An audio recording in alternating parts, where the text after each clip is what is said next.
వాళ్ళు చెప్పారు. ఇప్పుడు ఒక మాట, ముఖ్యమంత్రి ఒక సభలో మాట్లాడుతూ చొక్కా చేతులు మడతబెట్టే సమయం వచ్చింది.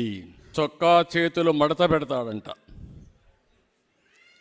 నువ్వు మీ వైసీపీ కార్యకర్తలు చొక్కాలు మడత పెడితే మా టీడీపీ కార్యకర్తలు, జన సైనికులు, ప్రజలు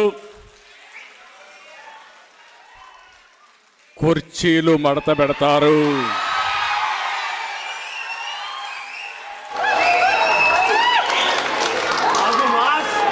మళ్ళీ చెబుతున్నా,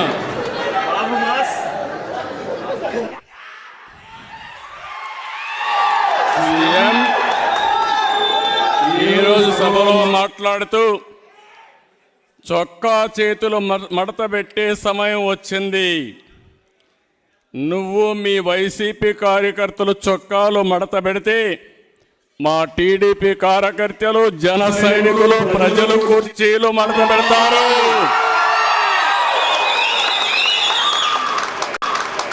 అందరూ కుర్చీలు మడత పెడితే ఏమవుతుందో తెలుసా? జగన్ రెడ్డి, నీ కుర్చీ లేకుండా పోతుంది. నువ్వు ముఖ్యమంత్రి హోదాలో ఉన్నావు. ఎన్నికలంటే ద్వంద్వ యుద్ధం. చొక్కాలు, చేతులు కుర్చీలు మడత పెట్టడం కొట్టుకోవడానికి కాదు. ఆ విషయం గుర్తుపెట్టుకొని ప్రవర్తిస్తే మేము కూడా గౌరవంగా ఉంటాం. కబద్దార్, జాగ్రత్తగా ఉండమని మరొక్కసారి సభ ద్వారా హెచ్చరిస్తున్నా.